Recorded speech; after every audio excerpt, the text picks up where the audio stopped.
Attention, vous écoutez un programme audioactif.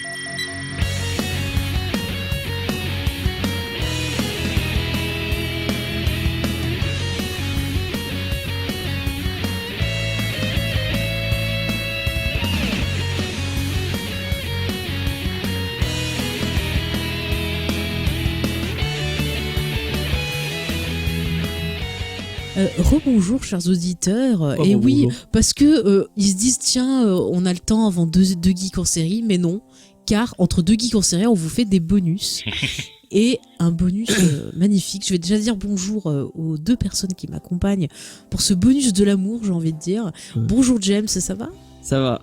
Oui. Ouais, maintenant je veux, j'allais dire je veux une série Steak Universe, mais on en parlera après. Voilà. Et pour nous accompagner, alors tu as un peu teasé le thème de ce bonus. Ouais, les gens ils ont vu. Pour nous accompagner, nous recevons une fois de plus Aurélien. Bonjour à toi Aurélien, tu vas bien ? Bonjour, très bien, merci. Bah oui, tu étais avec nous pour parler de cette série fantastique qu'est Steven Universe, et il était donc normal que tu nous rejoignes pour parler du film. Steven ça c'est un peu la suite. Oui. Voilà, Oui. Oui, mais c'est notre saison 2 du coup Voilà, du Steven Universe. Non mais je trouve que c'était bien qu'on continue cette histoire tous ensemble. Ouais. Alors du coup, on va vous parler donc de Steven Universe, le film, qui a été diffusé. Alors on l'a vu à un moment déjà. C'était quand ? C'était en août, septembre. Non, fin septembre, début octobre. Non, on est quoi ? Début septembre. Début septembre. Je suis paumée sur quelle date on est. Je vous le dis direct. Voilà, donc début septembre, c'était alors apparemment, j'ai lu que c'était un projet qui était dans la tête de Rebecca Sugar depuis 2015 et qu'il avait été annoncé en 2017-2018 à peu près. Donc vous voyez, ça fait un moment que c'était prévu. Donc je rappelle ceux qui se disent c'est quoi Steven Universe, écoutez, on va pas refaire l'émission, il y en a déjà une qu'on a fait tous les trois ensemble, donc je vous renvoie au podcast. Je sais même pas pourquoi vous êtes là d'ailleurs. Non, je rigole. Ouais, mais si ça pourrait t'intéresser, restez là. Oui, restez là, peut-être qu'on va vous donner envie de découvrir cette série. Elle est trop bien, putain. C'est magnifique. Ce film est génial. Mais d'ailleurs ce film a eu 100% sur Rotten Tomatoes, j'ai lu. C'est pas étonnant. C'est normal, j'ai envie de dire. Écoute mon petit James, est-ce que je ne ferais pas un petit pitch avant qu'on donne un peu notre avis sans spoiler ? Est-ce que tu veux qu'on mette une petite bande-annonce histoire de mettre les gens oui. dans l'entrain du film ? Oui, vas-y si tu as une bande-annonce. When a difficult day goes by. As much as I've loved dismantling the Empire and saving all your planets, I can't wait to get home and spend some quality time with my friends. I want everything to stay exactly like this and never change. Agreed.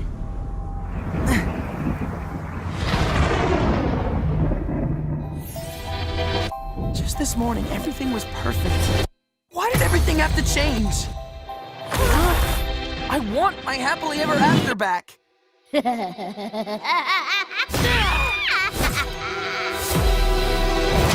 She brought this thing here to kill me.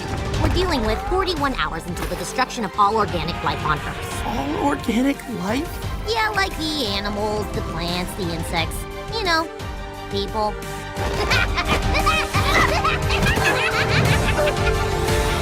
That's enough! It's the truth. It's the truth. It's the truth. Kind of love. It's the truth. It's the truth. It's the truth. Kind of love. Steven Universe the movie. September 2nd. D'accord. Alors James, pitch-nous un peu cet univers de Steven Universe et le film. Alors Steven Universe, ça parle de Steven Universe, c'est étonnant, qui est un petit garçon qui dans la série il a 11-12 ans je crois. Ouais, quelque chose comme ça. Ouais. Et dans le film du coup il est un peu plus âgé, il doit avoir une quinzaine d'années. 16 ans si j'ai pas de bêtises. 16 ans, ok. Et c'est quelqu'un qui est à la fois un humain et à la fois une gemme de cristal, enfin une gemme tout simplement, qui est une race extraterrestre qui colonise plein de planètes. N'en dis pas trop pour j'en dis pas trop. En fait, il vit avec une famille de plusieurs gemmes de cristal, donc Garnet, Pearl et Améthyste, et son père. Qui vit ailleurs, mais et il vit des aventures, voilà, tout fantastique. Il y a des choses pendant qui se passent. 5 saisons fantastiques. Avec des twists, avec de l'apprentissage. On grandit avec Steven. Ouais, et des chansons magnifiques. Ouais. Qui nous parlent de plein de sujets beaucoup plus profonds que le pitch pourrait en laisser paraître. Ouais. Non, mais c'est une série, on l'avait un peu dit, qui va parler d'apprendre à se connaître, d'apprendre que c'est pas grave d'avoir des faiblesses, découvrir son identité, apprendre la tolérance. Enfin, il y a plein de grosses thématiques. Si Aurélien veut partager lui ce qu'il a retenu de la série. C'est vrai que c'est une série aussi très LGBT friendly, on va dire. Hein. C'est ça qui parle aussi d'identité de genre de manière intelligente et sans jamais bêtifier le propos, mais qui arrive à en parler. Si t'es un enfant et que la manière dont c'est exprimé est pas non plus trop compliqué ou trop adulte. Non, c'est vraiment formidable. Et James, tu parlais du fait qu'il y a de la musique dans la série, et c'est vrai qu'il y en a un peu régulièrement. Il y a souvent des numéros musicaux, mais il n'y en a vraiment pas à tous les épisodes. Il y avait eu un épisode en comédie musicale dans la série. Et c'est vrai que là, le film, par contre, va. Il embrase le côté comédie. C'est une comédie musicale. C'est une comédie musicale à l'ancienne presque. C'est plus proche des comédies musicales des années 50, on va dire, que la plupart des films qui se targuent d'être des comédies musicales. Ah oui, parce que là, t'as vraiment ce mélange. Parce que dans comédie musicale, on dit bien qu'il y a comédie et musique et pas que musique. Parce que souvent, quand t'as ce qu'on appelle des films musicaux ou des spectacles musicaux, ils font que chanter, c'est pas du tout pareil. Là, on peut rapprocher un peu de La La Land pour le côté un peu... mais j'irais justement encore plus loin, parce que c'est vrai que... Moi, je dirais chantons sous la pluie. Ouais, voilà, c'est ça, vraiment dans cette lignée-là, dans le sens où quand on écoute après l'album de musique du film, on a l'impression que ça représente les 2/3, voire les 3/4 des dialogues presque qu'il y a dedans. Donc vraiment, pour le coup, c'est vraiment une comédie musicale, ce film. Donc par contre, si vous n'avez pas vu la série, on verra si vous pouvez voir le film ou pas. Mais si vous aimez pas les comédies musicales, par contre, là, on va rien pouvoir pour vous. C'est sûr. Non. Si vous aimez pas les comédies musicales, je suis triste pour vous, parce que c'est beau, les comédies musicales, ça met du bonheur dans la vie, ça fait la vie magique. Et on a pas précisé, mais c'est un cartoon. C'est très cartoon. Ouais. Oui, c'est une série animée. Et alors, c'est pas grave, c'est beau. En plus, l'animation est vraiment cool sur le film. Tiens, d'ailleurs, James, pitch-nous le film, comme ça on va rentrer dans le vif du sujet. Alors là, on est parti pour le spoil, hein. Les gens qui n'ont pas vu... Essaye de dire sans trop spoiler certaines choses, peut-être. Ah, sans trop spoiler. Si t'y arrives, c'est un exercice. Vous voulez essayer? Vas-y. Alors, en fait, on se retrouve après la fin de la série, quand Steven Universe a, on va dire de manière globale, sauvé l'univers. Et à partir de là, alors que tout semble aller pour le mieux, il y a une figure menaçante surgit du passé de sa famille qui fait son irruption sur Terre et qui vient lui demander des comptes, alors qu'il ne connaît absolument pas cette personne. Voilà. Tu vois, ça c'est du pitch. Oui, bravo. C'est du beau pitch. Du coup, avant de donner notre avis, je vais quand même aller lancer cette question. Est-ce que vous pensez que des personnes qui n'auraient pas vu la série et qui se disent tiens, avec un film, ça va me permettre de me faire un avis, peuvent regarder ce film-là, ou est-ce que vous le déconseillez? Alors, on va poser la question d'abord à notre invité, et James, tu donneras ton avis après. D'accord. Alors, moi, je vois... En fait, je trouve que le film fait tout le boulot qui est nécessaire pour être accueillant pour les nouveaux spectateurs. Il présente tous les personnages et toute l'histoire de manière hyper efficace, avec quelques séquences au début. En un quart d'heure, il a résumé tout ce qu'il y a à savoir sur chacun des persos, et ça permet à n'importe qui, du coup, de regarder le film sans avoir vu la série. Et en plus, au niveau des qualités du film, on retrouve toutes les qualités de la série réunies dans le film. Donc pour moi, de ce côté-là, c'est une bonne porte d'entrée. Par contre, c'est vrai que le défaut, c'est qu'elle va spoiler tous les twists et tous les retournements de situation qu'il y a dans la série. Du coup, si on a envie ou si ça nous gêne de se faire spoiler les twists, faut mieux commencer par le début de la série. Je suis plutôt d'accord avec ce que tu as dit, je l'aurais pas mieux dit. James, ton avis? Moi, je serais plus du principe de le déconseiller à des gens qui auraient pas vu la série, parce que je trouve qu'il y a plein de subtilités et d'évolution de personnages qu'on va avoir du mal à comprendre et mal à apprécier au meilleur de son fait en matant le film. Je pense à Garnet. Tu comprends que c'est une fusion, mais enfin si t'as pas vu la série, tu comprends pas ce que vraiment une fusion, une fusion, ce que ça veut dire. Et à quel point c'est important dans cet univers-là et ça. C'est pas faux non plus. Je pense qu'en fait, c'est vrai que si on n'a pas vu la série et que les twists ça ne gêne pas, on peut le voir et on l'appréciera. Mais c'est vrai qu'il y a une partie des impacts émotionnels qui passeront un petit peu au-dessus. Ouais. Écoutez, c'est et puis je trouve, enfin après, je sais pas si on va avoir une saison 6 dans le même univers avec les mêmes personnages.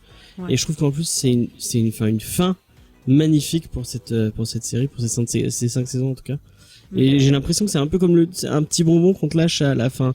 T'as regardé ces 5 saisons, t'as vraiment, moi je sais pas si Aurélien était comme moi, mais j'avais vraiment envie d'en avoir plus, j'avais vraiment envie de continuer de voir cet univers, et c'est vraiment le petit bonbon qui te donne à la fin, où comme tu disais, vraiment toutes les qualités de la série et tout ce qui fait ce qu'on aimait la série, elle se retrouve dans ce film, et c'est génial quoi. Non mais c'est vrai. Moi ça m'a beaucoup touché le film. J'ai fini en larmes devant la télé. Il est bouleversant. Il y a beaucoup de thématiques qui m'ont touché personnellement, que ce soit les musiques, enfin tout. Et c'est vrai, comme tu le dis, j'aime, c'est un petit bonbon qu'on nous donne, mais en même temps il y a une petite touche d'espoir parce que si on a suivi la série puis qu'on voit un peu certaines infos données par le film, on voit bien que cet univers de Steven Universe, il est vaste et on peut faire encore plein de choses, on peut changer de point de vue, on peut découvrir des nouveaux personnages. Enfin, il y a beaucoup de choses à faire encore, je pense. Moi, en fait, je le vois un peu comme un pivot, c'est-à-dire que on a eu la première partie, donc qui est les 5 saisons qui se terminaient en bouclant toutes les histoires, en fait. Ouais. Ce film, il est un prolongement et il rajoute certains trucs, etc. Et il peut se voir indépendamment, donc il est un petit peu à part. Mais je pense qu'aussi, il tease un peu le nouveau statu quo tel qu'il va être pour la suite. Alors la suite, est-ce que ce sera à travers des nouvelles saisons ou d'autres films? Mais en tout cas, pour moi, il tease le statu quo qui est différent du coup et qui va servir de suite. Donc on pourra commencer la saison 6 sans avoir vu le film, mais voilà, il a ce côté à la fois conclusion, comme tu dis, espèce de postface d'épilogue de la série, et à la fois il a un côté prologue et préface de ce qu'on aura après, à mon sens. Et toi, c'est quand même un film qui t'a touché, enfin t'étais satisfait? Ah non, mais j'étais complètement à fond. C'était, je l'ai regardé en direct quand il passait. J'ai adoré de bout en bout. Chaque impact émotionnel est parfaitement réussi. Les personnages sont bien écrits. Le nouveau personnage est extrêmement intelligent dans la manière, dans l'écriture. En plus, il y a un truc qui est assez fou, c'est-à-dire que quand on le découvre, on est là, on est pris par l'histoire, on écoute les dialogues, donc souvent chantés, etc. Et quand on réécoute les chansons, on découvre que certaines lignes qui sont écrites ont un double sens, où on découvre du coup en fait certaines nouvelles profondeurs d'écriture et du coup aussi émotionnelles, souvent liées au nouveau personnage. Ouais, non, c'est brillant, complètement brillant. Ah mais totalement. En plus, moi, un truc qui m'a beaucoup plu, et on en parlait en off avec James, et tu le disais avant qu'on enregistre, c'est que c'est vrai, on a l'impression aussi que ça parle d'animation, que ça rend hommage à plein de choses. Parce que dès le générique, je disais à James, mais le générique, c'est le début de La Belle au Bois dormant de Disney. C'est-à-dire qu'on a un générique, bon là, ça vous spoil pas trop, mais c'est un générique où c'est un livre qui s'ouvre avec une chanson, c'est totalement ça. Et alors, je pense qu'on peut en parler sans trop de problèmes, sans spoiler, mais le design des personnages de Steven Universe, c'est un design qu'on va dire qui fait penser à l'animation presque à partir des années 50, 60, etc. On est sur cette approche, on va dire très classique, celle qui en fait depuis a été celle utilisée le plus, et tandis que le nouveau personnage, donc comme je disais, qui vient du passé de l'histoire familiale des héros, et dans un design en fait qui fait clairement référence, ne serait-ce que dans son animation et tout ça, au Mickey des origines. On pense à l'animation des années 30, à ce genre de choses, et la manière qu'a ce personnage de se bouger, d'exister, même d'interagir avec les autres, ses pouvoirs, etc. C'est de l'animation des années 30, et du coup il y a un décalage qui se crée entre les personnages, il y a une espèce de cassure, et qui vient nourrir le propos en plus. Il y a un autre côté aussi que je trouve un peu intéressant, c'est que on voit vraiment que le nom du personnage est Spinel, donc qui arrive le nouveau, cette espèce de nouveau méchant. Elle a un côté vachement cartoon, même enfantin. Alors que Steven, il est en train de quitter le monde de l'enfance et et on les voit tous qui évoluent un peu et qui sont en train de devenir beaucoup plus d'adultes, alors qu'elle vient du monde de l'enfance. Et il y a vraiment ces deux mondes qui s'entrechoquent. Ouais, il y a toute la cassure qui existe dans ce personnage et tout ça, elle est représentée de plein de manières très intelligentes. C'est très très fort, et c'est voilà. Et je pense que oui, pareil, c'est pas vraiment du spoiler, mais c'est vrai que c'est un personnage tragique assez diaboliquement bien écrit, quoi. Spinel, on comprend petit à petit son histoire, et c'est vraiment formidable. Et puis un truc que j'ai bien aimé dans le thème de Spinel, c'est quand elle arrive, elle chante une chanson, et je disais à James, putain, mais ça me rappelle quelque chose, et ça m'est venu après, on dirait une version névrosée, limite diabolique de la chanson du génie dans Aladdin, là, je suis ton meilleur ami. On dirait une version un peu quand tu écoutes. Et du coup, il y a ce côté un peu, tu vois, il y a plusieurs fois dans le truc où on pense à Disney. Et je me dis, il y a ce côté un peu pareil, une cassure, c'est je rends hommage, mais en même temps, tu vois, en même temps, ça montre que je suis pas trop pour ce que représente Disney au niveau des thématiques. Enfin, il y a un hommage et en même temps un décalage avec. Et je trouve ça super intéressant, tu vois. Même le coup du fait que ce perso, comme tu disais, James, représente l'enfance et tout. Moi, ça m'a rappelé. Voilà, c'est plus Pixar, le truc qui se passe dans la tête là. Vice versa. Inside Out. Vice versa, merci. Où t'as l'épisode avec l'ami imaginaire, avec le sortir de l'enfance et tout. Où moi je trouvais que c'était, j'avais pas trouvé ça super bien écrit. Et ça m'a plus touché dans Steven Universe, ce côté-là en fait. Elle a vraiment un côté yami imaginaire en fait. Ouais, il y a un peu de ça. Dans le design et tout. Mais j'ai trouvé beaucoup plus, moi j'ai trouvé beaucoup plus pertinent, ça m'a plus touché dans Steven Universe que chez Pixar. Pixar, j'arrive pas à me connecter. Moi j'aime beaucoup Inside Out, mais moi aussi. Et alors il y a un autre truc, mais par contre là c'est peut-être un peu plus du domaine du spoiler, donc on en reparlera peut-être après. Mais juste la manière dont le design de l'arme de Spinel et en fait son action réelle sont aussi très intelligents. Enfin, il y a beaucoup de choses comme ça, il y a beaucoup de choses thématiques très très pertinentes, et ouais. C'est non, vraiment au niveau de l'écriture, c'est sachant que c'est un film en plus assez court, hein, il dure moins de 70 minutes, hein, donc on est à peine à plus d'une heure, quoi, générique inclus, donc c'est extrêmement bien écrit. Et c'est surtout bien rythmé, c'est-à-dire on n'a pas de moment creux, chaque chanson a un rôle, chaque tableau a un rôle, a une ambiance, va représenter une émotion. Enfin, il n'y a rien qui est inutile. James, tu veux dire ? Moi, il y a un truc que je trouve vraiment réussi, c'est des films comme ça. Je trouve que j'en ai vu plein. Il y a beaucoup de séries qui ont. Enfin, je pense là au film Dragon Ball par exemple, qui essaie de faire ce que le film. Quel film Dragon Ball ? Tous les Évolution aussi. Les AOV. Moi, je pense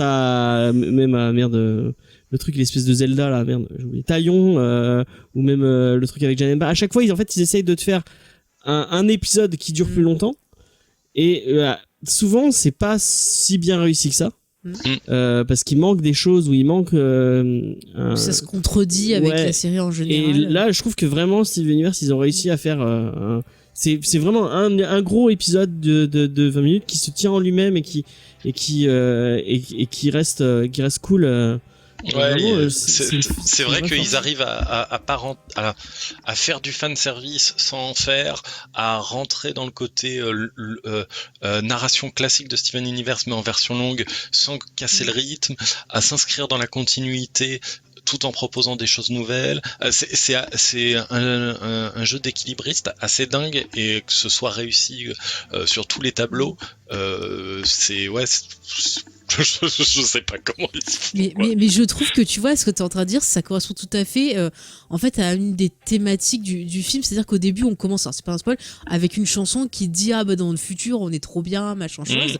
Et il va avoir un élément qui va briser tout ça. Et en fait, le film, c'est ça. C'est-à-dire que on a des acquis, on a des choses comme ça, mais on va pas se reposer dessus. On va en acquérir de nouvelles compétences. Et le film, pour moi, c'est un peu ça aussi. C'est vrai. Et c'est vrai que l'animation, entre autres, est encore... l'animation de la série est très bien, et en fait le design des personnages aide à une bonne animation, etc.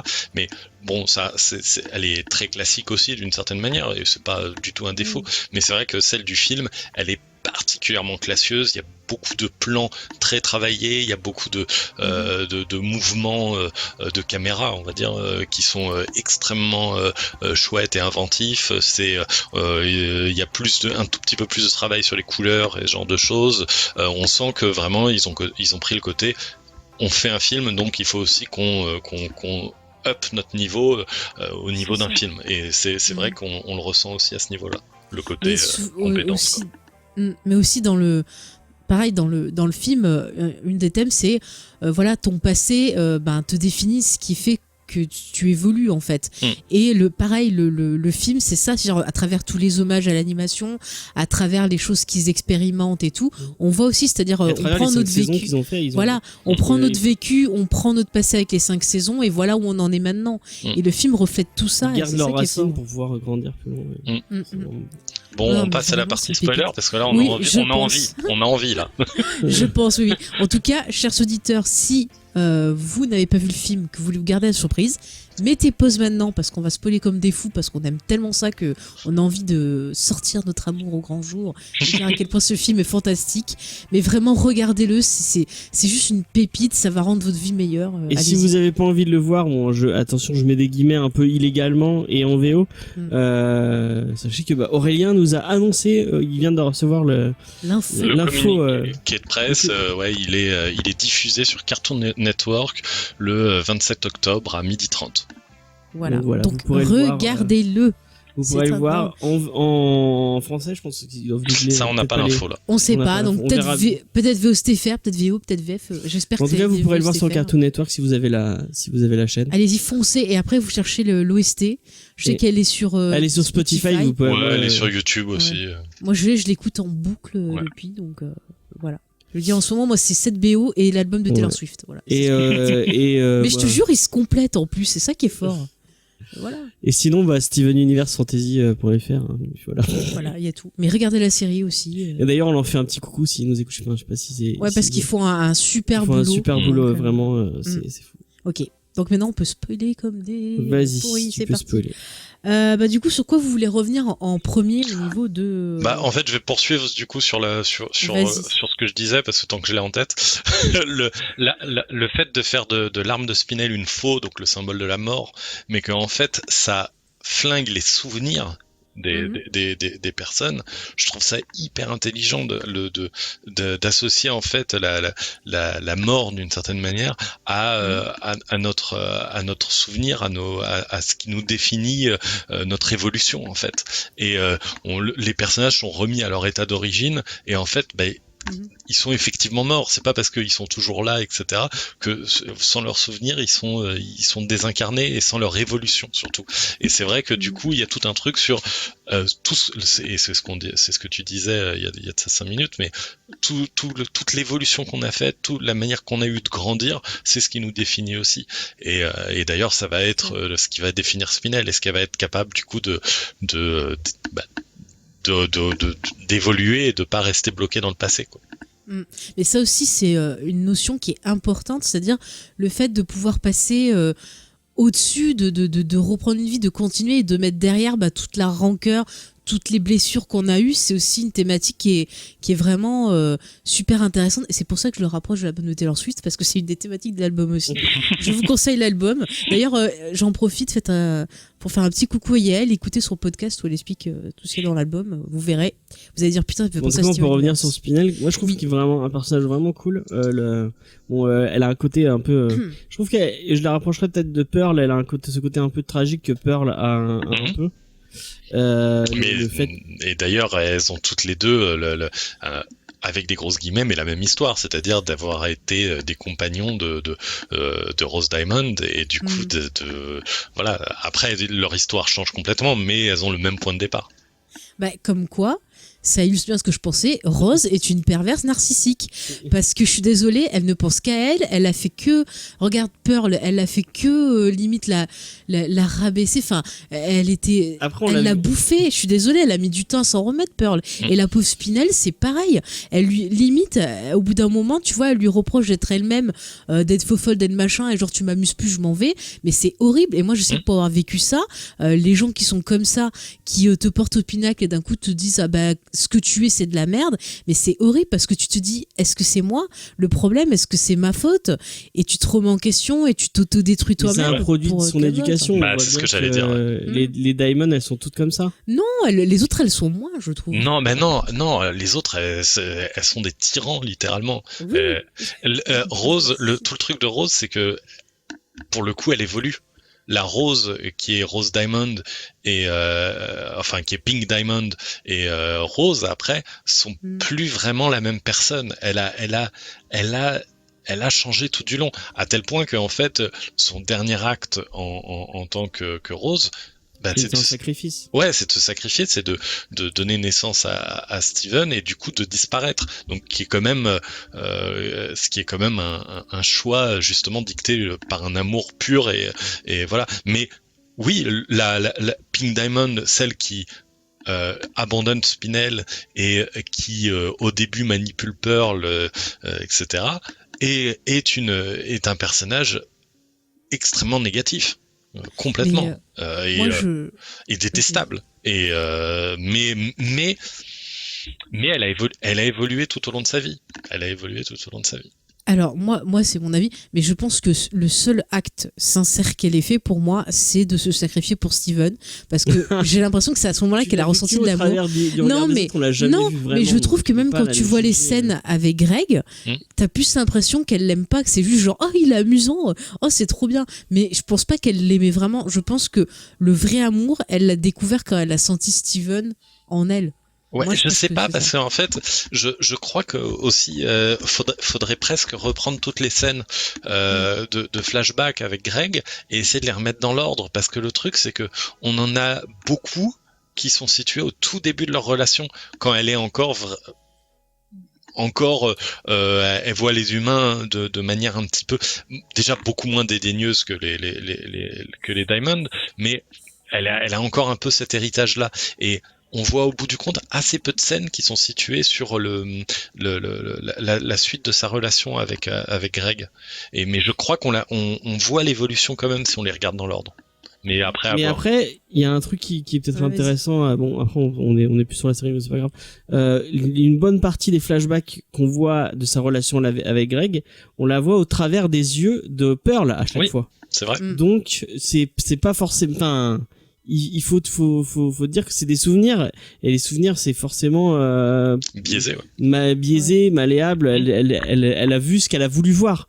Elle a pas vu l'amour de Greg et de la vraie vie de Greg et de Rose, on l'a vu peu de fois. Je pense qu'il faut repenser à ça d'abord. Ce que je disais, Rose, on l'a vu qu'au travers des yeux des gens, et c'est pour ça qu'on a du mal à pouvoir la définir. Et je trouve que c'est une des forces de ce personnage. Ouais, mais bon, après, pour rebondir sur abonder dans le sens de Faye, il y a quand même, pour revenir sur le film, l'abandon de Spinel, c'est un move de connard. Ah oui. Je veux dire, elle abandonne une amie proche sous prétexte qu'elle l'amuse plus, et en plus en l'abandonnant de la manière la plus totale et la plus dégueulasse possible. Donc, elle l'abandonne comme un chien au bord de la route. C'est ça. Et ça, moi, l'abandon des animaux, ça non, moi je peux pas. Ah mais je n'approuve pas du tout non plus. Mais après c'est peut-être, je pense que Rose, enfin et Pink, c'est un peu une image aussi de l'enfance et de l'enfant. Quand t'es gamin, t'as pas, je sais pas si t'as vraiment confiance. Au début, t'as peut-être pas conscience du bien et du mal que t'es capable de faire et tu. Elle est pas si gamine que ça, Pink, pour moi. Mais de toute façon, c'est un personnage énigmatique parce que comme tu dis, on la voit que au travers des yeux de d'autres personnes, que ce soit même là dans le film au travers des yeux de Spinel ou des choses comme ça. Donc on a jamais une narration directe. D'ailleurs, ça pourrait être des pistes de ce qui pourrait être raconté après. Franchement, s'ils arrivent à me faire aimer ce perso, bravo. Moi, j'ai même pas envie de l'aimer dans un sens, mais je pense que ce qui est intéressant, c'est de la comprendre déjà, de voir son évolution. Ça m'intéresse. L'aimer, ouais, non, de toute façon, ça devient un peu compliqué, on va dire. Moi, j'ai vraiment du mal. En plus, je comprends Spinel, et pour avoir vécu ça, moi aussi, d'avoir côtoyé des personnes toxiques. C'est vrai que du point de vue de Spinel, c'est dur, quoi. Oui, non, mais moi, voilà, pour avoir vécu ça, c'est des choses que je peux pas pardonner, du coup, je la déteste encore plus. Et quand je vois la détresse émotionnelle de Spinel, vraiment, qui est en souffrance, qui en vient à détester Steven parce que... il lui rappelle, ouais. Voilà, et puis elle se dit, elle m'a abandonné pour lui, en quelque sorte, ça la fout mal. Et c'est vrai qu'arriver à passer au-dessus de cette colère qui ronge, c'est un travail qui est très dur à faire et qui prend du temps. Ça, encore une fois, je témoigne. Et le film essaye justement d'apporter un certain réconfort un peu à ce personnage. Et d'ailleurs, on voit que même si elle commence à faire le boulot, c'est-à-dire déjà dans son évolution dans le dernier segment du film et à la fin en accompagnant les autres Diamond, le fait est que c'est quand même pas hyper sain ce qu'elle choisit comme pansement, on va dire. Son pansement, c'est de continuer d'être dans l'environnement qui lui rappelle Pink, mais d'une manière plus apaisée. Bon, ok, mais c'est pas non plus le bon truc pour aller de l'avant, voilà. Évoluer dans le bon sens. Ouais. Elle essaie de faire quelque chose, mais bon, après, ce qui est bien, c'est qu'elle voit qu'elle va avoir Steven derrière ou quoi, que si elle a quelque chose qui va pas, elle aura toujours des gens pour l'aider. Il y a un peu ce début-là. De toute façon, c'est positif, mais bon, c'est pas du 100% positif. Non, c'est un perso qui se connaît pas, qui sait pas quel était son rôle, et elle pense que son seul rôle c'est d'amuser les gens. Donc peut-être qu'au contact de ces gemmes, elle va développer sa propre personnalité et se rendre compte qu'elle est plus que ça. Donc j'espère qu'on la reverra. Voilà, moi aussi j'espère qu'on la reverra avec une belle évolution. Je trouve qu'elle a un rôle en tant que méchant vraiment cool. Mais je la rapproche un peu ce que j'aime beaucoup chez plusieurs méchants, un peu à la Magneto. C'est des méchants que tu comprends pourquoi ils sont pas méchants parce qu'ils sont méchants, quoi. Ils ont une évolution de caractère. Contrairement aux autres méchants de Steven Universe, les diamants, elles étaient méchantes parce que elles étaient méchantes, il y avait pas de elles s'ennuyaient en fait, c'était juste il y avait pas forcément de raison très spécifique pour le fait qu'elles il y avait quand même tout un truc sur mais alors c'était pas individuel, c'était plus général pour les gemmes, mais sur le côté classiste, quoi. Elle se voit comme d'une classe supérieure et du coup elle considère les autres formes de vie et même les autres gemmes, je veux dire, comme inférieures à elle, donc elles estiment que c'est normal qu'elles se comportent comme des connasses parce que en fait pour elles c'est normal. Et puis il y avait une certaine représentation de la société oppressante, c'est-à-dire qu'il va te dire non, t'as pas le droit de faire une fusion avec mais c'est pour ça copine, que je trouve que Spinel est plus intéressante. Ouais, bien sûr, parce que par contre elle a plus de facettes. Non mais c'est vrai, elle a plus de facettes, exactement. Puis même quand elle est réinitialisée en quelque chose, elle a un côté quand même un peu inquiétant aussi. Je trouve qu'elle fait un peu mais elle fait peur tout le temps. Elle est flippante. Et puis son animation un peu au cartoon des années 30 qui lui donne une espèce de plus de pouvoir, quoi, parce qu'elle est capable de se déformer, des choses comme ça. Ça la rend plus imprévisible. Et après, juste pour repartir sur son arme, aussi, je trouve que l'arme, ça illustre bien en fait aussi son état d'esprit. Quand je parle de colère qui te ronge, qui te bouffe, on a exactement la même chose avec son espèce de gros truc, là, façon grosse arme là. Ouais, non, je parle de sa grosse arme là qui pénètre dans la terre et qui la oui, pollue. Oui. Voilà, et qui la pollue. Et je trouve que c'est exactement la même sensation que tu ressens quand tu te laisses bouffer par toutes ces choses négatives. Elle corrompt la terre. Ouais, et du coup, c'est pour ça que là aussi, je me suis retrouvée dedans parce que c'est des choses que j'ai ressenties. Et du coup, j'étais vachement connectée direct au personnage. Tu te laisses corrompre par tes émotions négatives. C'est ça, et ça te détruit.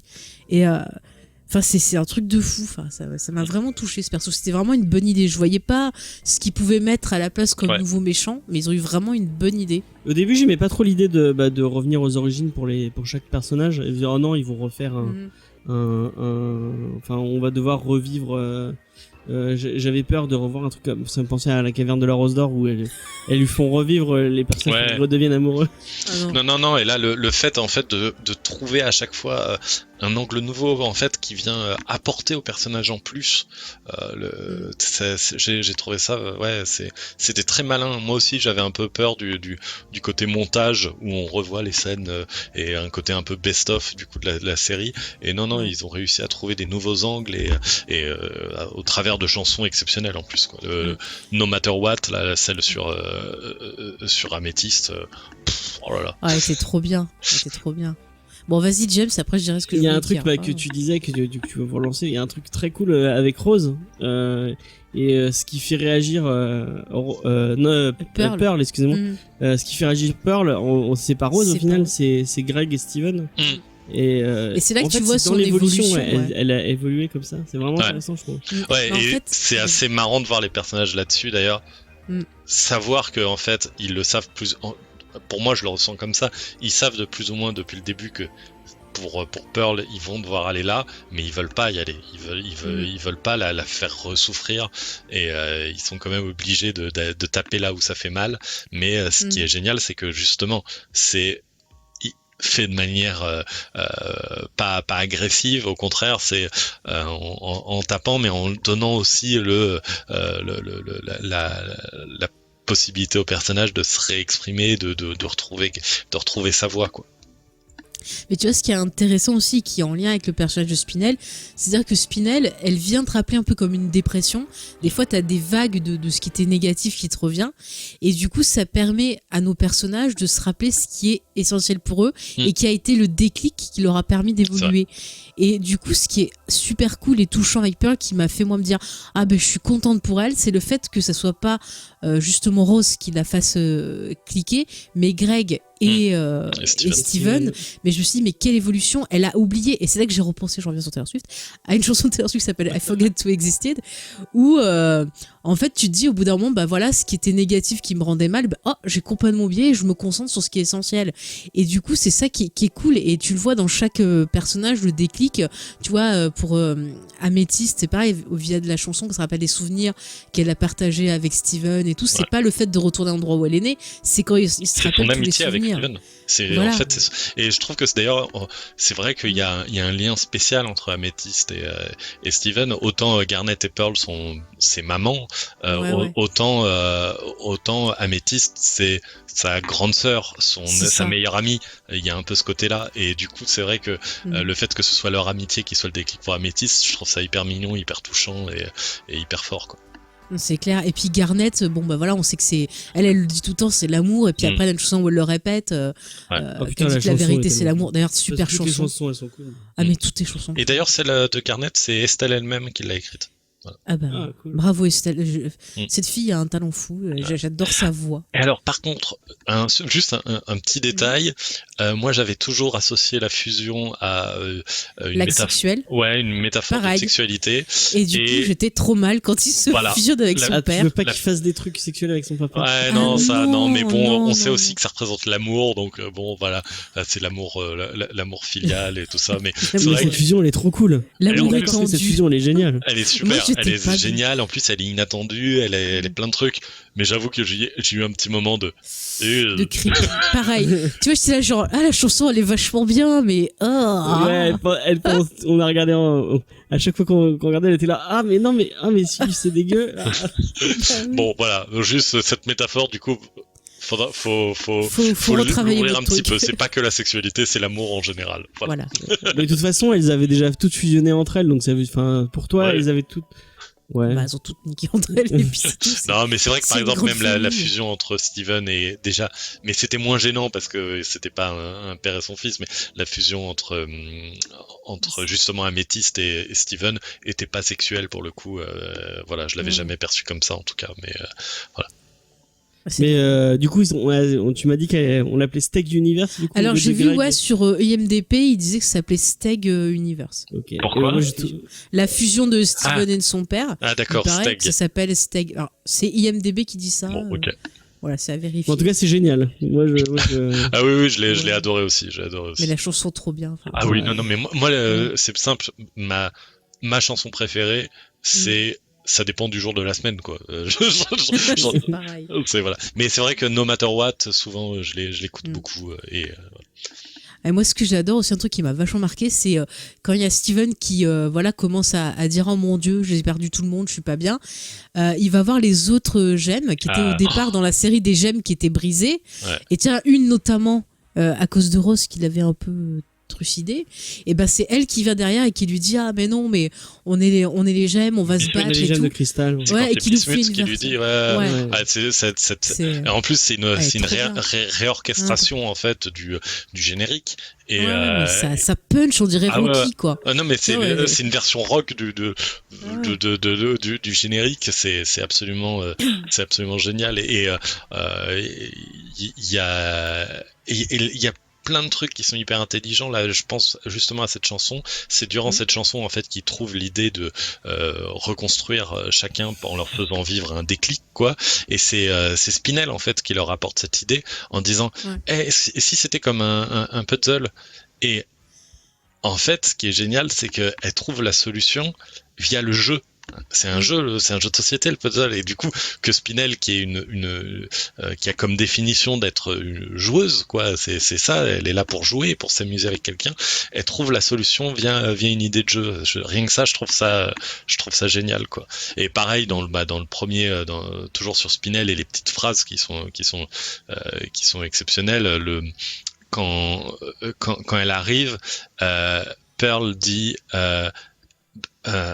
it's her, it's really her, but she can be serious. Et quand on l'écoute pour la première fois, on dit elle dit oui, bon, c'est elle. Et le she can be serious, c'est un peu genre, mais elle peut pas vraiment vouloir nous tuer. Mais en fait, she can be serious, elle ne peut pas être sérieuse. Spinell, normalement, elle peut pas être sérieuse. Elle est là que pour l'amusement. Comment ça se fait qu'elle soit sérieuse? Elle ne peut pas l'être, normalement. Et du coup, il y a un double sens sur la phrase de Pearl qui est assez génial, quoi. Voilà. Du coup, j'y avais pas... Ouais, non, mais c'est vrai. C'est vraiment... Ah non, mais l'écriture est... d'écriture, ouais.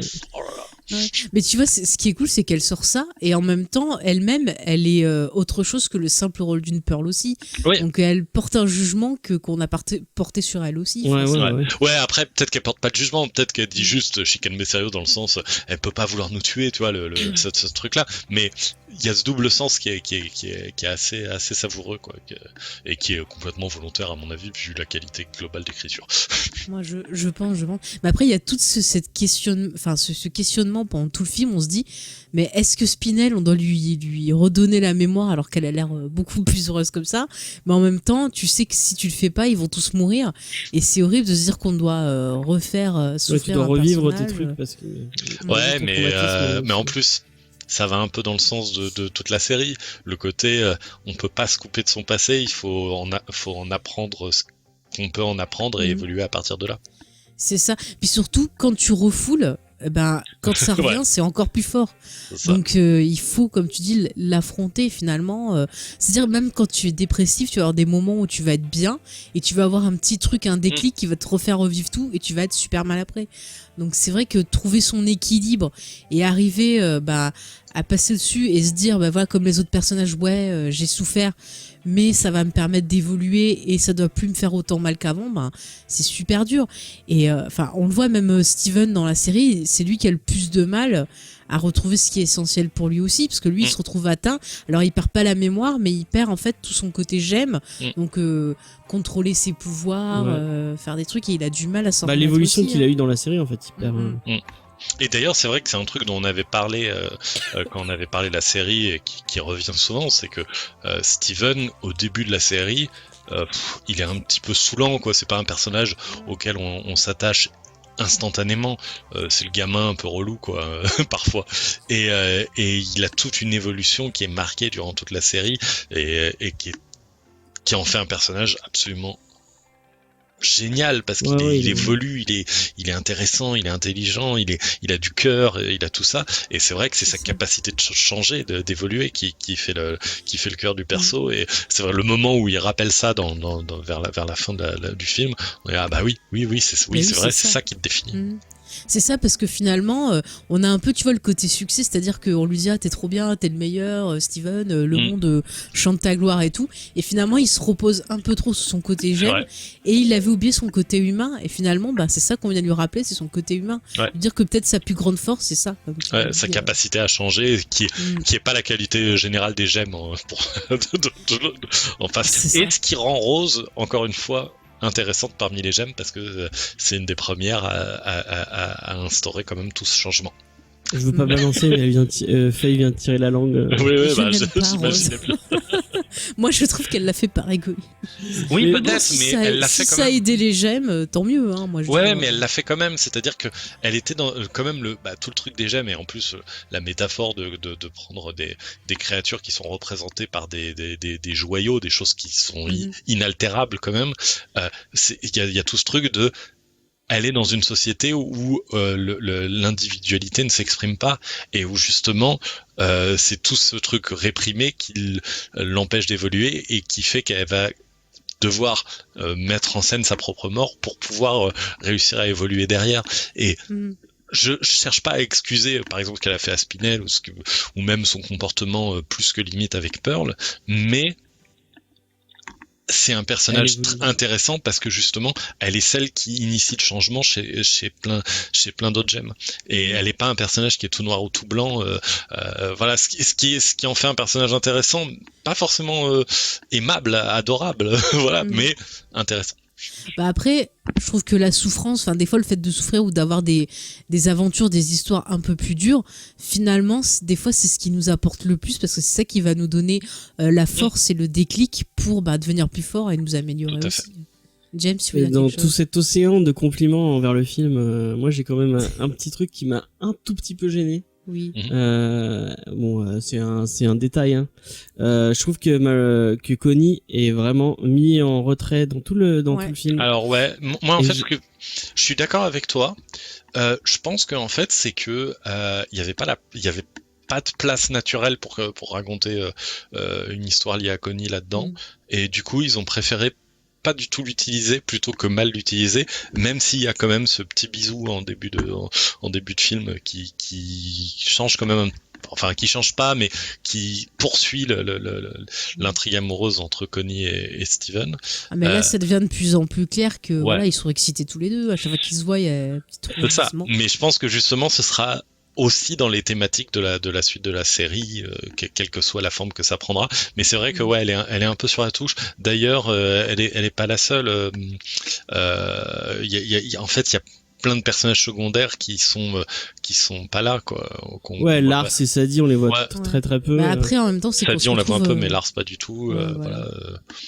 Mais après, ça vient que l'histoire, en fait, c'est encore une fois le passé des gemmes qui revient les hanter, donc forcément les autres, mais j'aurais bien aimé, tu vois, qu'elle arrive à la fin, un peu plus, mais ça se en fait niveau fan service ça aurait été super cool, mais niveau histoire peut-être que ça aurait pas fait naturel. Ok, donc tu penses que c'est au détriment d'un truc un peu plus après je suis d'accord, moi aussi je suis resté un peu sur ma fin là-dessus, j'avoue, parce que j'adore le personnage de Connie en plus, mais j'ai vraiment l'impression qu'en fait ils sont partis de l'histoire et à partir de l'histoire ils ont construit le reste. Et là-dedans il n'y avait pas la place pour Connie sur les voilà. Si le film avait fait 1h30 peut-être, là il fait même pas 1h10. Du coup, moi. Voilà. Après, vu qu'il y a d'autres, il y a d'autres suites qui sont prévues, on ne sait pas encore sous quelle forme, mais il y a d'autres suites qui sont prévues. Je pense qu'on aura l'occasion de voir plus de Connie, j'espère. Moi, j'espère aussi. Ok. Ouais, moi, j'aime, enfin, ce que Steven adolescent, on en parlait un peu. Je trouve que Zach Galison, j'ai l'impression que il se restreignait un peu pour faire la voix un peu enfant. Et là, il prend sa vraie voix et je trouve que on sent qu'il s'amuse. Enfin, après, c'est comment. Il chante bien. On a vraiment, on sent que c'est moins. Il déploie ses ailes. Ouais, voilà, exactement. Ouais, mais c'est beau. Hein. Après, moi, un autre truc. Je t'ai coupé, non? Tu voulais dire un truc? Non, j'allais dire que j'étais complètement d'accord et que je m'étais fait la réflexion aussi sur le fait qu'il interprétait encore mieux le personnage, que sur les chansons, on sentait qu'il s'éclatait encore plus dans la manière de chanter. Ouais. On est tous d'accord. Non, je voulais dire un autre truc que j'avais bien aimé dans le film, c'est que justement le film, il te dit que c'est pas grave d'avoir des faiblesses, c'est pas grave de pas te sentir bien, d'avoir des problèmes de dépression ou d'autres et tout. Voilà, c'est pas grave de faire des erreurs et qu'il faut que tu avances à ton rythme et il faut que tu te construises à ton rythme. Et ça, je trouve ça encore une thématique qui est super cool, parce que quand tu regardes des fois d'autres séries animées, des séries normales, des films et tout, souvent tu vas te retrouver avec des persos qui vont être en quête d'une certaine perfection et qui dès qu'ils ont un truc qui vont pas, bah ça y est, c'est la fin du monde et tout, alors qu'il faut pas paniquer, quoi. Il faut se dire que c'est pas grave. Ils auraient pu faire un truc juste fan service ou juste un gros épisode d'une heure un peu plus facile, et vraiment je trouve qu'ils se sont fait chier à vraiment essayer à reprendre l'ADN de la série et reparler d'autres thématiques, essayer de remettre en avant mais c'est des suites de ce qui a été développé vraiment, dans la série. Je trouve que ce film, il est vraiment c'est ce que tu dis, un niveau écriture, c'est fou, quoi, de se dire. Non, mais ça fait tellement du bien. Encore une fois, tu vois, ça m'énerve. J'aimerais qu'il y ait des enfants voient ça, parce que ça leur ferait du bien pour se construire. Parce que moi, je vois à leur âge, on me disait pas que c'était bien que je me sente triste ou que je sois timide ou que j'ai des problèmes. On me disait que c'était mal. On me disait c'est ta faute, t'as qu'à sourire, tu vois. C'est des choses qui me sont restées en tête. Et alors que non, c'est pas grave si t'es pas comme tous les autres, c'est pas grave si t'aimes des trucs que les autres aiment pas. Et tu vois, je trouve que c'est important qu'on montre des choses comme ça à des gosses et qu'on leur montre que voilà, il n'y a pas qu'une solution, il n'y a pas qu'une façon de faire, et que voilà, parce que du coup t'aurais moins d'angoisse dans la vie. Enfin, c'est je sais pas comment expliquer, mais ça me touche. Voilà, je vous dis, j'ai fini en larmes devant le film.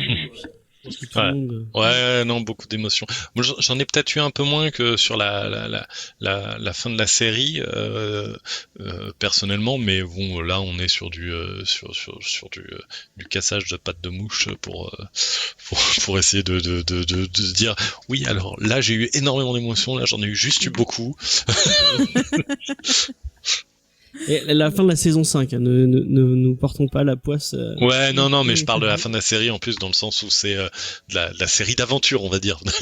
Voilà. Des 5 saisons, vu que c'était quand même une intrigue complète. Et j'ai envie de vous poser une question au niveau de la musique. Comment vous trouvez, bon, déjà la musique quand même, mais son rôle dans le film, c'est-à-dire qu'elle est beaucoup plus présente que dans le reste de la série. Et comment vous l'interprétez? Est-ce que vous voyez ça comme peut-être un reflet de ce que pensent intérieurement les persos, un reflet de leur âme? Est-ce qu'elle est magique? Comment vous la ressentez? Moi, il y a déjà un truc que j'ai envie de pointer, c'est justement quand elles ont perdu leurs souvenirs et qu'il y a la chanson sur les Crystal Gems avec Bismuth, et où il y a Steven qui dit, je traduis en français vite fait comme ça, mais qui dit, ah mon Dieu, regardez, c'est catastrophique, elles ont complètement changé, elles ne chantent même pas avec nous. They're not even singing along. Et pour moi, il y a vraiment un truc sur la série avec beaucoup d'humour là, sur le côté. Mais normalement, on est toujours en train de chanter tout le temps, tous ensemble. Et là, ils le font pas. C'est vraiment qu'on est dans un point catastrophique. Et voilà, je trouve que ça reflète un peu ce que tu demandes comme question. C'est en fait, c'est un peu un fil rouge le côté musical, même si tous les épisodes il y a pas de la musique, mais c'est un fil rouge qui est quand même eu sur toute la série. Et du coup, là, pour moi, il y a un côté. Ils ont eu envie de kiffer, quoi. Ils adorent ça, et là il y avait la possibilité d'en faire vraiment un film musical, et ils se sont dit allez, on se fait plaisir et on le fait sur tout un épisode. Mais moi, ce que j'ai trouvé, ce qui m'angoisse un peu, c'est toutes les musiques où il n'y a pas de paroles chantées dessus. Il y en a plein, quand tu les écoutes, tu vois, comme ça, dans le truc, il y en a plein qui m'angoissent, en fait. Ouais, je me sens oppressée. Tout le thème de Spinel est vraiment... C'est ça. Non, mais je me sens oppressée, j'ai des angoisses qui montent et tout. Et dès qu'il recommence à chanter, je me dis, ah mais oui, c'était rien, t'inquiète et tout, on repart dedans. Et je trouve que c'est super bien fait, parce que vraiment, ça te met une pression, une ambiance. Tu sens le côté tragique qui se joue par derrière. Et en même temps, t'as ce côté, il faut qu'on arrive à se reconstruire parce que on a un truc à côté. Enfin, je trouve que il y a une espèce de dualité dans la musique qui est intéressante et qui reflète plutôt pas mal, je trouve, la personnalité de Spinel aussi, en fait. Je sais pas comment, James, tu vas rajouter un truc? Excuse-moi, j'étais en train de lire un message. Mais arrête de regarder des messages qu'on enregistre, c'est pas professionnel. Mais c'est les gens qui me parlent. Tu leur parles pas. Mais voilà, c'est super. Ouais, voilà, c'est super. génial. Donc la musique, James. Mais justement, on parlait de la musique, on disait que les choix de musique dans Comedy Discovery pour les fonds étaient bien. Donc merci. Il se fait sa pub, c'est bon, c'est fait. Donc James, est-ce que toi t'as ressenti le côté oppressant Ouais, mais c'est vrai que en réécoutant, parce que nous aussi, pour s'en remettre dans le banc, on a remis un peu la BO qui est sur Spotify. Du coup, allez écouter nos émissions, elles sont aussi sur Spotify, un peu de tout.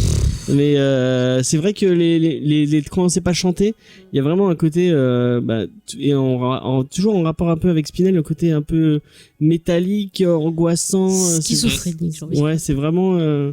Mais parce que même si on est dans un animé avec des chansons et tout, la situation elle est grave, puisque au final la Terre va mourir.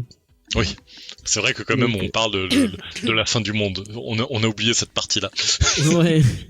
Mais parce qu'il n'y avait pas des drapeaux américains et le côté Armageddon, c'est pour ça qu'on n'y a pas pensé. Ouais, mais c'est juste parce que c'est là pour mettre le coup de pression, mais en fait, c'est à aucun moment, en fait, c'est une vraie menace à laquelle on croit. On est plus touché par la remise à zéro des personnages, parce que on sait pas à quel point ça peut les affecter. Peut-être que elles vont pas retrouver tous leurs souvenirs, peut-être que machin. Ça, par contre, il y a une question qui se pose, alors que sur la fin du monde, on est plus à bon, ok, de toute façon, ils vont l'empêcher. Ouais. D'ailleurs, il y a un peu l'impression que normalement, la Terre aurait quand même dû exploser parce que tout le poison est injecté. Merci, j'allais le dire. Le timing, il y a un moment, ils ont plus que 20 minutes, puis t'as l'impression qu'il se passe 2 heures derrière. Donc on est un peu là, genre... Mais bon, ok. Puis j'adore la solution, allez, je vais faire des bisous, je sais plus quoi. Oui, c'est ça, c'est vrai que ça... Le mec qui t'allait faire des bisous sur toute la Terre. C'est génial, c'est très drôle. Mais pour le coup, ça montre bien que le côté, fin du monde, c'est...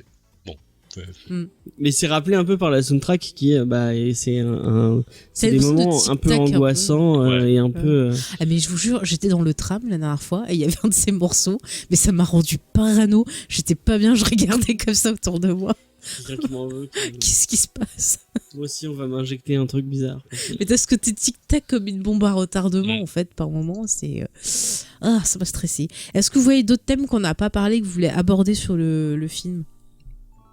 Pour moi, j'ai l'impression qu'on a fait un peu grosso modo le tour. En plus, si on continue, on va dépasser la durée du film, ce qui serait quand même un peu dommage.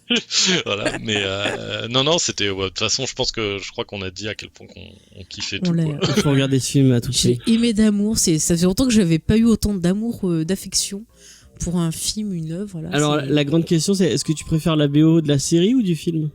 Ça se complète, je peux pas choisir. Je crois que je préfère celle du film quand même, dans le sens où je trouve les numéros musicaux souvent un peu plus longs. Un des principaux reproches que je fais aux musiques de la série, et c'est pas un vrai reproche parce que je sais que les épisodes durent 10 minutes, donc il y a pas le temps de passer de faire des numéros musicaux très longs, mais Et là, il y a la place pour pas mal de numéros musicaux de 3 minutes, quoi. Ce qui a pas forcément tant que ça dans la série. Voilà. Si il faut trancher, voilà. Et moi, j'espère qu'ils feront des concerts.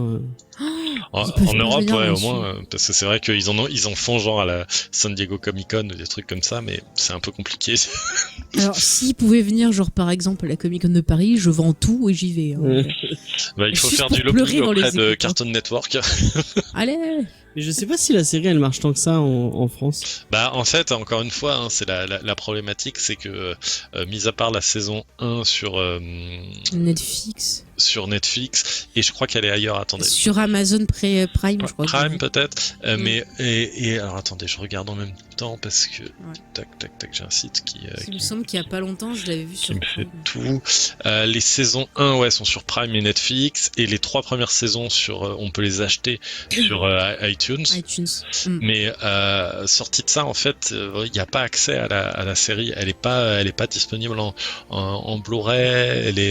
Elle est diffusée uniquement sur Cartoon Network, donc que tout le monde n'a pas, et que qui est moins accessible que Netflix, on le sait, hein, quand même. Voilà. Et après, donc, il faut un tonton des États-Unis pour pouvoir. Ouais, c'est ça. Bon, on sait que voilà, après moi, j'ai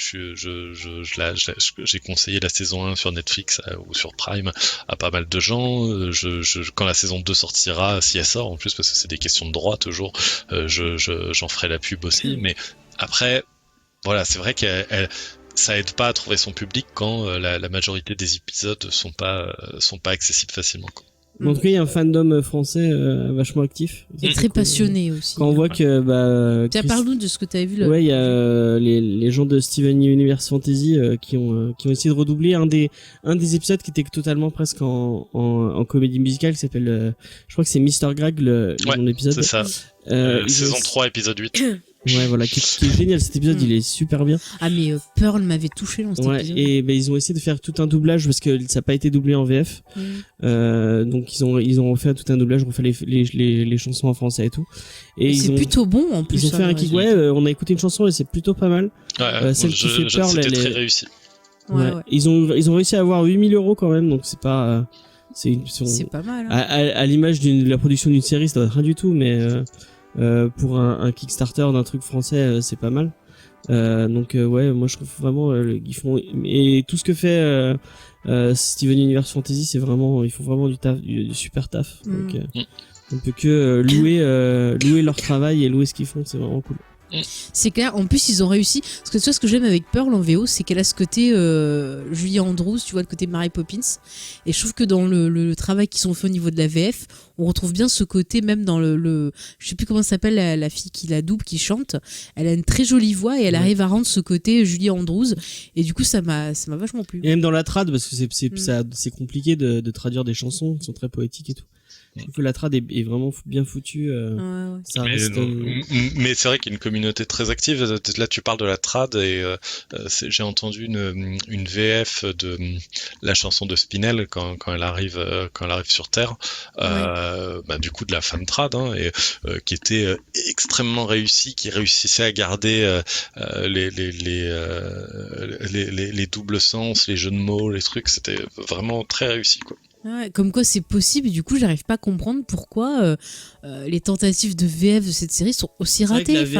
La censure à ce point-là, c'est une honte, quoi. Et même les voix, je trouve. Je crois qu'il y a un petit peu de censure, mais je crois que typiquement parmi les gens à qui je l'ai conseillé, il y avait une censure, ou en tout cas une traduction sur la chanson de Garnet à la fin de la saison 1, qui n'existe plus dans la version actuelle de la VF. Oui, ils ont dû la redoubler justement. Parce que les fans avaient râlé, je crois. Ouais, mais typiquement, pour horrible, dire que justement, il y a peut-être aussi une incompréhension. Voilà, et puis peut-être un petit peu de traîner la patte sur ces sujets-là pour des trucs pour enfants. Il y a toujours un côté un petit peu pied froid. C'est complètement. Enfin, je trouve que c'est con de cacher des trucs aux gosses. On est d'accord. Surtout qu'on est dans une société où il y a quand même des parents homosexuels, voilà, qui ont des enfants. L'enfant le vit très bien, les autres enfants le voient et le comprennent. Enfin, il y a quand même une société qui évolue un peu. Donc pourquoi vouloir cacher ça ? Enfin, c'est.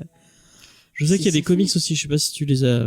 T'as acheté un coup d'œil, toi? Ouais, moi j'ai déjà regardé un petit peu. Après, forcément, ça a un côté un peu plus enfantin que la série. Ouais, ouais. L'équilibre est un peu plus compliqué à trouver, je pense, sur papier. Après, de ce que j'ai vu, ils sont plutôt de qualité.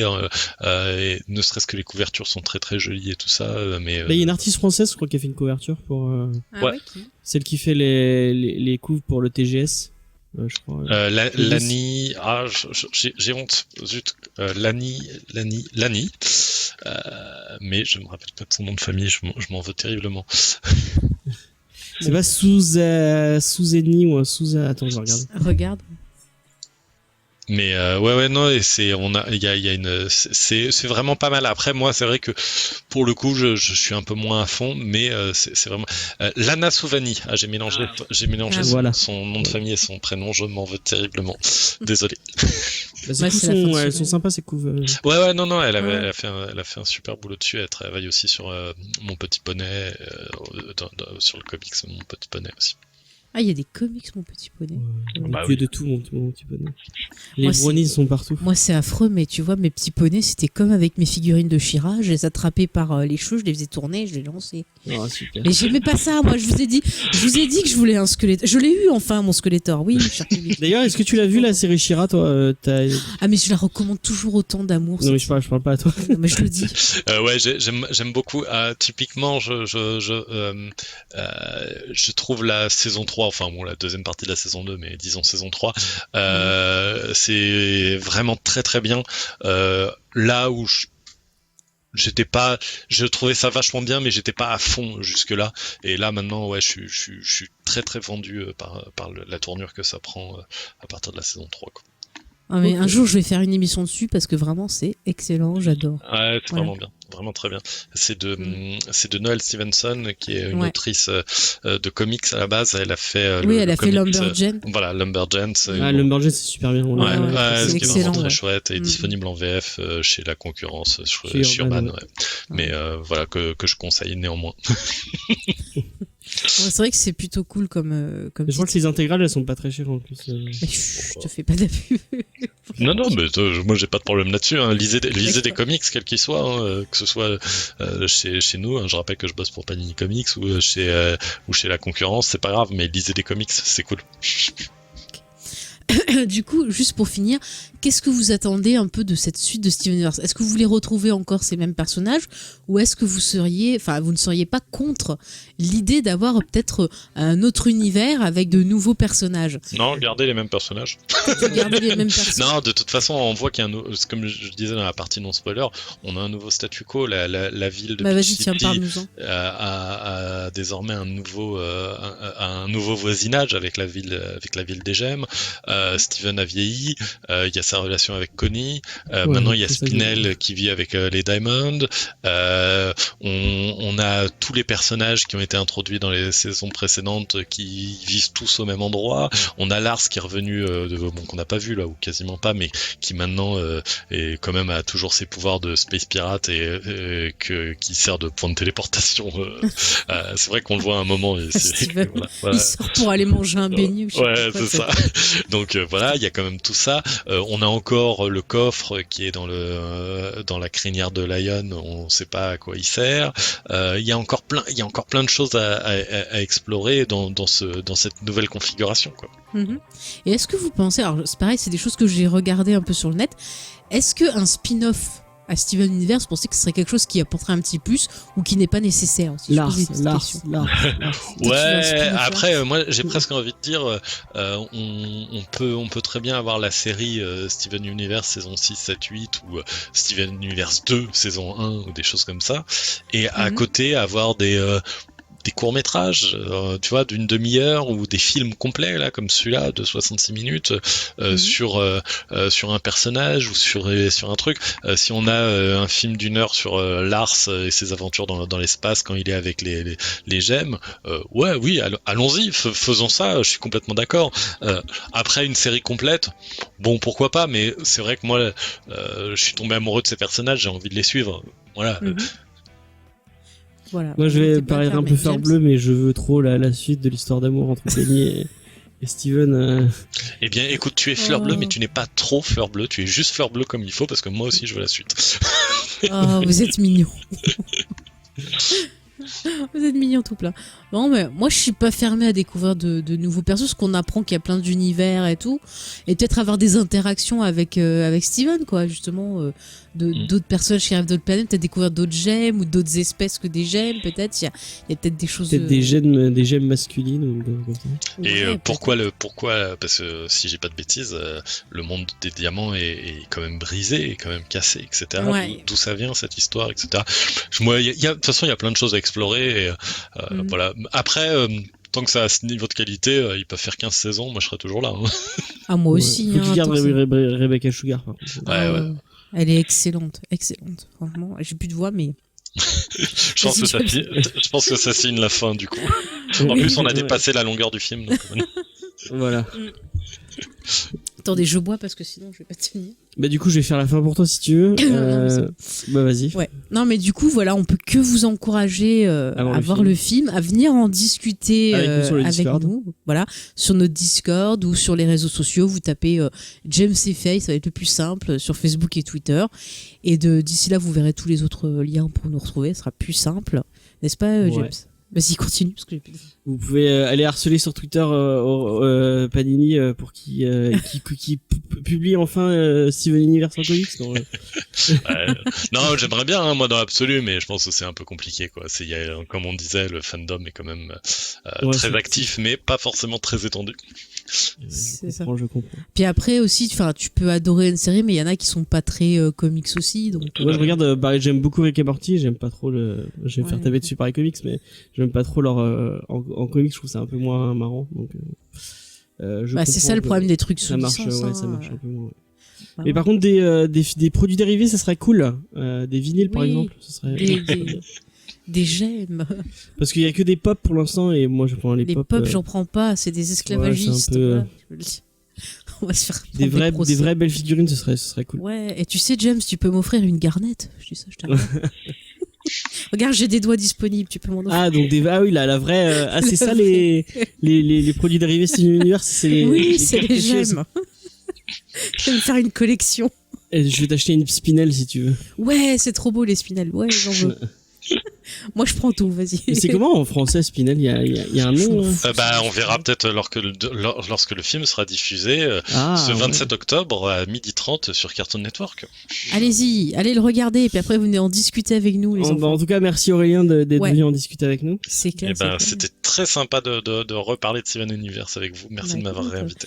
Et si jamais un peu plus tard dans l'année, ou plutôt l'année prochaine, tu veux revenir parler par d'une série qui s'appelle Gravity Falls, si ça te tente. Eh bien, c'est un rendez-vous que je ne manquerai pas. Très bien. Ah, je te donnerai les dates, parce qu'on l'a mis dans notre agenda. Parce qu'on fait un peu toute la série de ces séries animées un peu qui apportent quelque chose. Mais on n'arrive pas à la finir. C'est toi qui n'arrives pas à la finir. Ouais, mais je crois qu'il nous reste 3 ou 4 épisodes et il n'arrive pas à se dire que la série après ça sera finie, ça me fait trop mal au cœur. T'as de la chance que je sois gentil et que je t'ai attendu. Regardez. Mais à ce qui paraît, la fin est bien. Mais... Oui, elle est très réussie. Ah, bah écoute, on l'aura vu d'ici. Voilà. Bon, en tout cas, merci de nous avoir écoutés. Et puis vous, chers auditeurs, on vous donne rendez-vous pour le prochain Geek en série qui sera donc, comme on vous l'avait dit, sur la série anthologique, ou d'anthologie plutôt, The Terror, une série produite par Ridley Scott. Ça va être une série qui va vous faire les chocottes, surtout la première saison. C'est un peu plus angoissant que Steven Universe. Ah, quoique, si tu mets la BO de Spinel là, en fond sur les images, ça passe. Hein. Voilà, et ben écoutez, à très bientôt, et puis on vous fait des bisous, et écoutez Steven Universe, regardez Steven Universe. Ouais. Je ne vais pas dire fusionner avec Steven Universe, parce que c'est un peu pervers, mais voilà. Et n'oubliez pas que vous pouvez fusionner avec votre papa, ce n'est pas... Ah non, c'est sale. Si, c'est sale. Allez, à bientôt, bye. Ciao. Au revoir.